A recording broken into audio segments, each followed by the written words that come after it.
देखो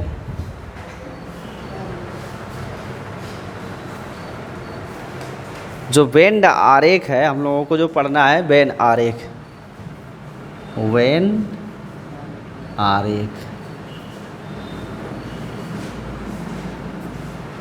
Venn diagram.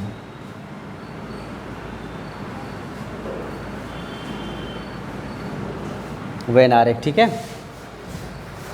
सब लोग जल पीकर संतृप्त हो गए। आप ध्यान से मेरी बात सुनो। अरे हमको भी पीने दो भाई, लाओ हम भी पी ले।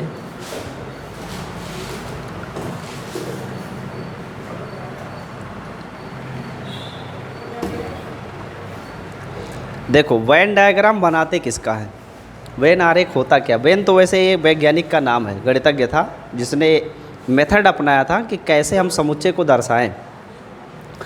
तो समुच्चय क्या होता है, पहले ही आपको बताया जा चुका है। समुच्चय वस्तुओं का संग्रह होता है, लेकिन सभी वस्तुओं का नहीं, उभयनिष्ठ गुण वाले वस्तुओं का संग्रह होता है।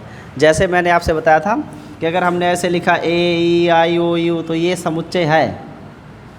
क्यों? क्योंकि ये सभी के सभी क्या हैं, स्वर हैं। लेकिन हम ऐसे लिखे ए ई आई ओ यू, राहुल गांधी, प्रियंका गांधी, नरेंद्र मोदी, ये भी तो वस्तुओं का संग्रह है, पर क्या ये समुच्चय है? नहीं। क्यों? क्योंकि गुणों में कोई मेल ही नहीं है। ये अक्षर है, ये पागल है, और ये बहुत बोलता है, इनमें कोई संबंध ही नहीं है कि नहीं? तो ये तीनों गुण जो है तीन प्रकार के हैं, ये कभी भी ये समुच्चय को निरूपित नहीं कर सकते। समुच्चय तभी निरूपित करेंगे जब ये सब के सब एक समान गुण वाले हो, ठीक है। जैसे ऐसे लिखा जाता, राहुल गांधी, प्रियंका गांधी, और कोई गांधी बचा? हाँ, वाड्रा गांधी, वाड्रा गांधी। इसको ऐसे लिख देते रेहान गांधी, तो आप कह सकते थे कि हाँ ये वस्तुओं का समुच्चय एक संग्रह, ये समुच्चय है। क्यों? क्योंकि ये सब पागल हैं, एक तरफ से ये सब पागलों का समुच्चय है, इसीलिए ये क्या है, सह संग्रह बिल्कुल सटीक है, और ये समुच्चय है, ठीक है। ये जोकर है, ये अपने नानी की नाक दिखा के प्रधानमंत्री बनना चाहती है, ये अपने भाई को मरवा के इसका पति बन गया है, तो ये सब पूरा खानदान ही पागल है।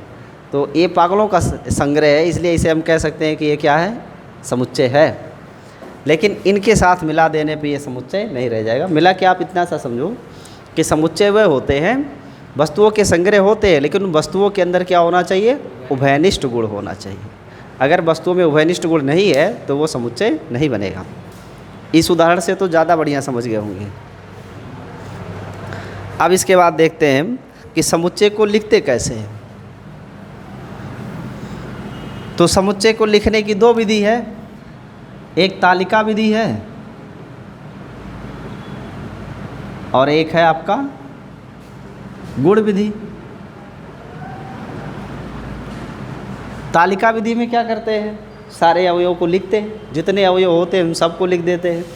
लेकिन गुण विधि में हम अवयव नहीं लिखते, अवयवों का जो उभयनिष्ठ गुण होता है सिर्फ उसे लिखते हैं। जैसे हम यहाँ लिखे n बराबर 1 2 3 4 5 डॉट डॉट इनफाइनाइट, तो इसको देख के आप समझ गए ये क्या है, प्राकृतिक संख्याओं का समुच्चय है।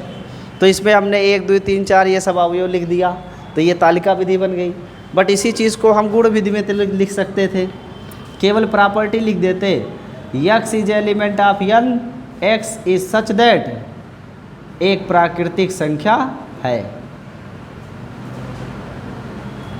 एक प्राकृतिक संख्या है। तो हमने देखो इसमें अवयव नहीं लिखा, यहाँ देखो सारे अवयव लिखे गए हैं। तो अवयव लिख दिए तो वो तालिका विधि हो गई, और अवयवों का अगर गुण आपने लिख दिया तो वो गुण विधि हो गई। कोई प्रॉब्लम? ये दोनों आप सीख गए हो। तो दो तरीका है समुच्चय को निरूपित करने का, तालिका विधि और या फिर गुण विधि। अब इसी समुच्चय को दर्शाने के लिए जॉर्ज वेन ने एक नया सुझाव दिया। और जॉर्ज बेन का ये सुझाव दो काम में आता है। एक तो आता है समुच्चय निरूपण में कि समुच्चय को निरूपित कैसे करेंगे, और दूसरा आता है समुच्चय संक्रिया में, समुच्चय संक्रिया। तो जो जॉर्ज बेन ने मेथड दिया था आरेख खींचने वाला, इसने कौन सा मेथड दिया था? आलेख बनाना, आरेख खींचना, यानी आरेख खींच करके भी हम समुच्चय को दर्शा सकते हैं। ज़रूरी नहीं है कि तालिका विधि और गुण विधि में ही हमेशा लिखे जाए, उन्हें आरेखों के द्वारा भी व्यक्त कर सकते हैं। तो उसने दो वर्ग बनाया, एक समुच्चय निरूपण और एक समुच्चय संक्रिया। समुच्चय निरूपण में इसने कहा कि एक बनाओ आयत, एक चित्र लो आयत और एक चित्र लो वृत्त। जो वृत्त लो उसके द्वारा समुच्चय दर्शाओ। क्या दर्शाओ? समुच्चय, और वो भी कौन से? खास करके उप समुच्चय। और जो आयत हो उससे सार्वत्रिक समुच्चय दर्शाओ। कौन सा समुच्चय दर्शाओ भाई? सार्वत्रिक समुच्चय। और सार्वत्रिक समुच्चय क्या होता है? सभी समुच्चयों का बाप होता है। इसी में से ही छोटे छोटे अवयव क्या होते हैं? बाहर निकले रहते हैं, वास्तव में इसी के हिस्से होते हैं। जैसे एक बाप है, उसके 8 बेटे हैं, तो वो 8 किसके हिस्से हैं? बाप के ही तो हिस्से हैं। उसमें से एक एक जो बना है वो क्या है? उप समुच्चय है। जैसे उदाहरण के लिए मैं आपको बताता हूँ कि मान लो हमारे पास एक समुच्चय है ए, और वो है 1 2 3 4, और यहाँ पे एक समुच्चय है जो है 1 2 3 4 5 6 7 8 और 9। अब ये देखो तो ये बाप नज़र आ रहा है और ये बेटा नज़र आ रहा है कि नहीं? इस समुच्चय का ये एक छोटा सा हिस्सा है। तो ये हो गया उप समुच्चय, और ये क्या हो गया? सार्वत्रिक समुच्चय। तो यूनिवर्सल सेट वो सेट होता है जिसमें सभी समुच्चय के अवयव पाए जाते हैं। और इसे किससे दर्शाने के लिए इसने बताया था? यू से तो सिंबलिक होता है, आयत चित्र द्वारा इसको दर्शाओ। सार्वत्रिक समुच्चय को किससे दर्शाओ? आयत चित्र से। और सामान्य समुच्चय को किससे दर्शाओ? वृत्त से। ये मेथड बताया था किसने? जॉर्ज बेन ने। फिर इसके बाद समुच्चय संक्रियाओं में आया, जैसे कि यूनियन है, ए यूनियन बी कैसे दर्शाएंगे? इंटरसेक्शन है, ए इंटरसेक्शन बी कैसे दर्शाओगे? फिर डिफरेंस है, अंतर ए माइनस बी कैसे दर्शाएंगे? फिर इसके बाद है आपका कंप्लीमेंट्री सेट, कंप्लीमेंट्री यानी पूरक समुच्चय ए डैश कैसे दर्शाएंगे? ठीक है, कोई ज़रूरी नहीं 2 ही सेट हो, 3 सेट भी हो सकते हैं। A union B union C भी हो सकता है, A intersection B intersection C भी हो सकता है, A minus B minus C भी हो सकता है, ए डैश का डैश भी हो सकता है। बहुत सारी संक्रियाएँ संभव है जो हो सकती है। इन सब को भी हम इस आरेख से दर्शा सकते हैं। यही बात किसने बताया था? जॉर्ज बेन ने। और इसी बेन के आधार पे ये चीज़ें आगे बढ़ती हैं। तो बेन आरेख बनाने के लिए एक बड़ा सा आयत खींचना है। वो आयत किसको व्यक्त करेगा? सार्वत्रिक समुच्चय को। जो छोटे छोटे वृत्त बनाएंगे वो किसको इंगित करेगा? समुच्चय को, सार्वत्रिक को नहीं, समुच्चय को। ठीक है, देखते हैं उदाहरण से। संक्रिया से सीधे शुरुआत करें हम। संक्रियाओं में पहली संक्रिया हम पढ़ेंगे समुच्चयों का सम्मिलन। समुच्चयों का सम्मिलन, इसे कहते हैं union of set. Union of sets कहा जाता है। होता क्या चीज़ है ये? एग्जाम्पल से शुरुआत करते हैं। मान लो एक समुच्चय हमारे पास है 1 2 3 4, और एक समुच्चय और है बी जो कि है 4 5 6 7। हम कहें कि इनका यूनियन बताओ, ए यूनियन बी क्या होगा? इसको क्या पढ़ेंगे? A union B. और इसे हिंदी में क्या कहोगे? सम्मिलन। सम्मिलन का मतलब मिला देना है। ठीक है। तो ए और बी दोनों के अवयव मिलाओ, तो मिलाएंगे तो 1 2 3 4 और फिर 4 5 6 7। देखो ए और बी के सारे अवयव इसमें आ गए कि नहीं, लेकिन एक मुसीबत आ गई, 4 2 बार हो गया। कभी भी समुच्चय में अवयव को 2 बार नहीं लिखा जाता, रिपीट नहीं किए जाते, एक ही बार लिखते हैं। इसीलिए 1 4 को हम यहाँ से मिटा दे रहे हैं। जानकारी स्पष्ट हुई? तो ये हो गया आपका यूनियन, ये है समुच्चयों का सम्मेलन। जानकारी स्पष्ट है? अब इसमें से कुछ पॉइंट्स हैं, जैसे इसे क्या पढ़ेंगे, इसे पढ़ेंगे ए यूनियन बी। पहली बात पढ़ने की हो गई। दूसरी बात, अगर मान लो यक्स ए का अवयव है, ए यूनियन बी का अवयव है, x is a element of A union B, इसे एलिमेंट कहते हैं या बिलोंग्स टू पढ़ते हैं। तो x is a element of A union B, यानी यक्स ए यूनियन बी का एक अवयव है, तो निश्चित रूप से यक्स या तो ए का अवयव होगा या फिर बी का अवयव होगा।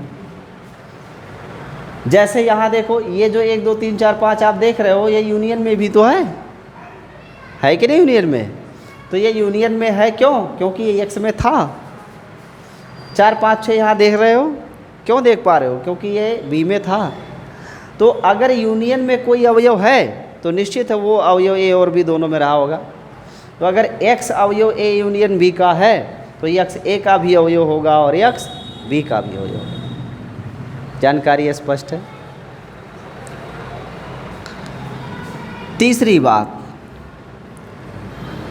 अगर अवयवों की संख्या ज्ञात करनी हो, किसकी संख्या? अवयवों की संख्या, कि ए में कितने अवयव है, तो ए के अवयव को मान लिया एन ए, बी के अवयव की संख्या को एन बी। तो ए यूनियन बी में कितने अवयव होंगे? ए यूनियन बी में कितने अवयव होंगे? तो इसका उत्तर है ए के अवयव की संख्या प्लस बी के अवयव की संख्या और माइनस ए और बी में उभयनिष्ठ अवयवों की संख्या। ए और बी के उभयनिष्ठ अवयवों को घटा देते हैं। क्यों? अभी देखो यहाँ मैंने लिखा था 2 बार 4 ना, तो यहाँ भी 4 यहाँ भी 4 था, दोनों में उभयनिष्ठ था कि नहीं? और जब हम यहाँ लिखते हैं तो ये कहीं चीज़ 2 बार नहीं गणना में आ जाती है, इसीलिए गणना में 2 बार ना आए उसके लिए इस इंटरसेक्शन बी को क्या करते हैं? घटा देते हैं। क्या आप मेरी बात समझ पाए? तो ये एक हो गया फॉर्मूला। लेकिन यहाँ से थोड़ा आपको ध्यान देना है कि अगर A and B joint set हैं, कैसे सेट हैं? जॉइंट सेट हैं, तब तो ये क्या है? सही है। जॉइंट का मतलब क्या? संयुक्त समुच्चय। संयुक्त समुच्चय का मतलब होता है ऐसे समुच्चय जिनमें एक आध अवयव जरूर कॉमन हो। जैसे यहाँ ए और बी को देखो तो ए में 4 बी में 4, दोनों में एक अवयव कॉमन है ना, तो ये दोनों कैसे समुच्चय हैं? जॉइंट सेट हैं। दोनों कैसे सेट हैं? जॉइंट सेट है। तब ये फॉर्मूला वैलिड है, सत्य है, ठीक है। लेकिन अगर ए एंड बी क्या हो जाए? डिसजॉइंट हो जाए। डिसजॉइंट का मतलब ए और बी में कोई उभयनिष्ठ अवयव हो ही ना। तो जब उभयनिष्ठ नहीं होगा तो यन ए इंटरसेक्शन बी की वैल्यू क्या आएगी? 0।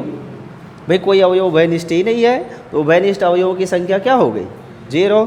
तब क्या फॉर्मूला बनेगा? तब फॉर्मूला बनेगा यन ए यूनियन बी बराबर number of elements in A plus number of elements in B. क्या इसे लिखेंगे? नहीं लिखेंगे, क्योंकि ये डिसजॉइंट सेट की बात है। इतनी बात समझ में आई? अभी आपको मूल बात मैंने बताया ही नहीं। मूल बात क्या है? वेन आरेख खींचना। उससे पहले इतनी बात आपको पता होनी चाहिए, तब आप वेन आरेख खींच सकते हो। अब आपको वेन आरेख खींच के दिखाते हैं। डी के बाद ई पॉइंट। अब इसका वेन कैसे बनेगा देखो। पहले यूनिवर्सल सेट दर्शाएंगे तो आपने ए की क्या बना लिया? आयत। और जो ये आयत है ये किसको दर्शा रहा है? यूनिवर्सल सेट को, सार्वत्रिक समुच्चय को दर्शा रहा है। इसके अंदर दोनों सेट दर्शाएंगे ए और बी। तो ये मान लो सेट ए है और ये सेट बी है। हमें क्या दर्शाना है? ए यूनियन बी दर्शाना है। तो आप जानते हो कि ए यूनियन बी का मतलब अंधेरा नहीं होता है।